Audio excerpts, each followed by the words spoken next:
بسم اللہ الرحمن الرحیم۔ محترم سامعین، السلام علیکم ورحمۃ اللہ وبرکاتہ۔ میں اس وقت آپ کی خدمت میں ایک بہت ہی مجرب اور بہت اہم وظیفہ لے کر حاضر ہوا ہوں۔ کسی بھی ناممکن کام کو ممکن بنانے کے لیے یہ وظیفہ میں آپ سے عرض کرتا ہوں۔ ناممکن کام کیا ہے؟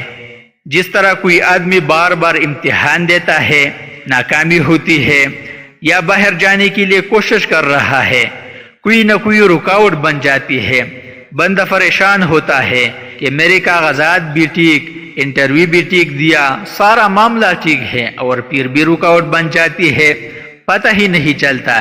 یہ اس طرح کے ناممکن کام جس میں بندہ مایوس ہو جاتا ہے، یا کوئی ایسی بیماری جس کا علاج سمجھ میں نہیں آتا، ڈاکٹروں کو بھی دکھایا، حکیموں کو، طبیبوں کو، اور دم درود بھی کروائے، آدمی ٹھیک ہی نہیں ہوتا۔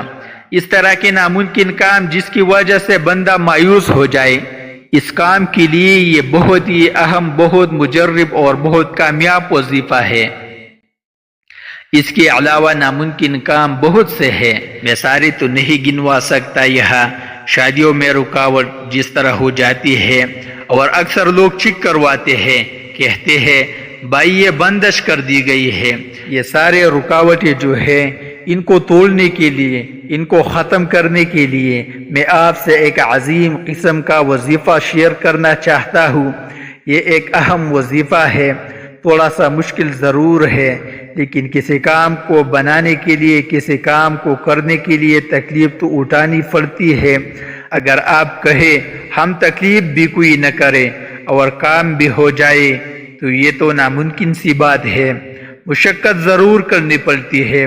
اب حصول جنت کے لیے بھی ہم اعمال صالحہ کریں گے تو اللہ اس کی نعمت سے مالا مال فرمائیں گے۔ تو اسی طرح اگر کوئی پریشانی ہے، کوئی رکاوٹ ہے، کسی قسم کی کوئی بندش ہے، اس کو دور کرنے کے لیے بھی تھوڑی سی محنت تو کرنی پڑے گی۔ اب میں آپ کا وقت ضائع کیے بغیر آپ کو وظیفہ بتاتا ہوں، مکمل توجہ سے، مکمل دھیان سے سنیے۔ انشاءاللہ یہ وظیفہ آپ کریں گے تو اللہ رب العزت اپنی رحمت سے رکاوٹیں دور کریں گے، کہ ناممکن کام ممکن بنا دے گی۔ جس وجہ سے آپ نا امید ہو گئے ہیں، مایوس ہو گئے ہیں، اللہ آپ کی نا امیدی کو، مایوسی کو ختم کر دیں گے۔ آپ توجہ سے سنیے۔ 4 رکعت نماز نفل آپ نے ادا کرنے ہیں، 2 رکعت کر کے یہ نفل پڑھے جائیں گے۔ مکروہ اوقات کے علاوہ جب مرضی پڑھ لیں۔ مکروہ اوقات آپ کو پتہ ہے، فجر کی نماز کے بعد سورج نکلنے تک کوئی نفل نہیں پڑھے جاتے۔ سورج نکل کر جب روشن ہو جاتا ہے، تقریباً سورج نکلنے کے 20 منٹ بعد آپ نوافل ادا کر سکتے ہیں۔ یہ ٹائم مکروہ ہوتا ہے جب سورج نکل رہا ہوتا ہے، اور دوپہر کا وقت جب عین سر کے اوپر سورج ہوتا ہے۔ سورج ڈلنے کے بعد پھر آپ پڑھ سکتے ہیں، یہ مکروہ ٹائم ہے۔ دوپہر کا وقت اور شام کو جب سورج غروب ہو رہا ہوتا ہے، اس وقت بھی نفل پڑھنے منع ہے، بلکہ عصر سے لے کر مغرب تک اس دوران بھی آپ نہ پڑھیں۔ اس کے علاوہ جب مرضی پڑھیں، پوری رات آپ پڑھ سکتے ہیں۔ کئی لوگ کہتے ہیں جس طرح دوپہر کو منع ہے، آدھی رات کے وقت بھی کہیں نہیں پڑھتے، یہ بات غلط ہے۔ رات پوری آپ کو اجازت ہے۔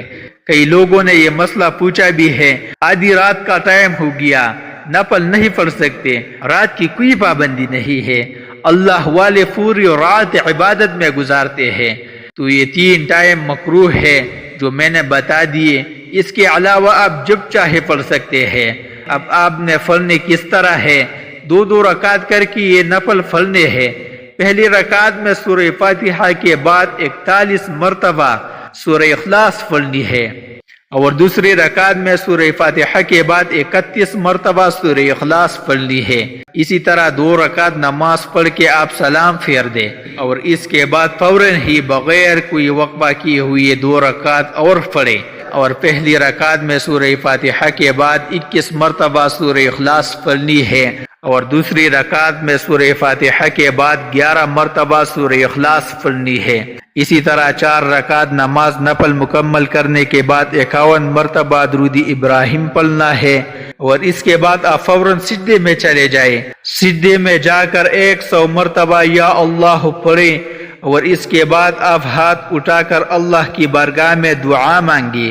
یہ دعا آپ کی اتنی طاقتور ہوگی، اللہ کے عرش کو ہلا کے رکھ دے گی، اور اللہ رب العزت جاننے کے باوجود وہ تو علیم بذات الصدور ہے، دلوں کے راز کو بھی جانتے ہیں۔ عرش سے پوچھے گی تو کیوں ہل رہا ہے؟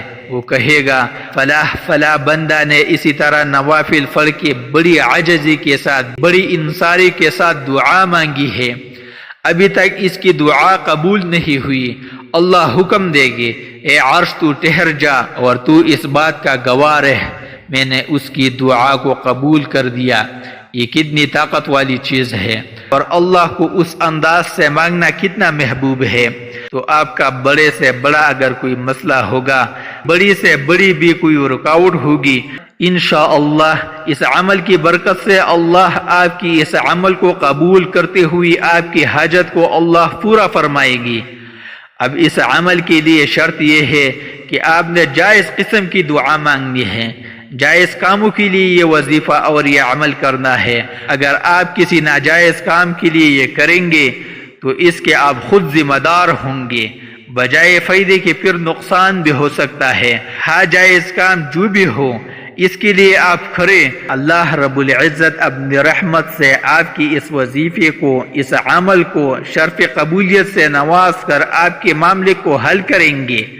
اور ساتھ ساتھ یہ کوشش کرے کہ 5 وقت کی نماز کے پابند رہے، کیونکہ نماز کے بغیر جب اللہ سے کوئی چیز مانگی جاتی ہے تو اللہ بھی کہتا ہے میرے بندے دن میں 5 مرتبہ میرے ایک عظیم حکم کی نافرمانی کرتا ہے، جس کا میں نے قرآن پاک کے اندر بھی 700 سے زائد مرتبہ حکم دیا، تو میرے اتنے بڑے حکم کی نافرمانی کرتا ہے اور کس منہ سے تو مجھ سے مانگ رہا ہے؟ بندہ پریشان ہو کر جب کہتا ہے یا اللہ تو میرا حال دیکھ، حکم ہوتا ہے اے بندہ تو اپنا نامہ اعمال دیکھ، تو اللہ رب العزت اس مبارک عمل پر، اس مبارک وظیفے پر مجھے بھی اور تمام سامعین کو عمل کرنے کی توفیق عطا فرمائے۔ ہمارے ویڈیو آپ کو پسند آئے اسے لائک کرے، شیئر کرے، اور ہمارے چینل کو سبسکرائب ضرور کرے، اور ساتھ والی بیل آئیکن بٹن کو دبائے تاکہ ہمارے آنے والی ویڈیو کی اپڈیٹ آپ تک آسانی سے پہنچ سکے۔ اللہ آپ کا حامی و ناصر رہے۔ انشاءاللہ پھر کسی نئے وظیفے کے ساتھ آپ کی خدمت میں حاضر ہوں گے، تب تک کے لیے اجازت دیجیے۔ السلام علیکم ورحمۃ اللہ وبرکاتہ۔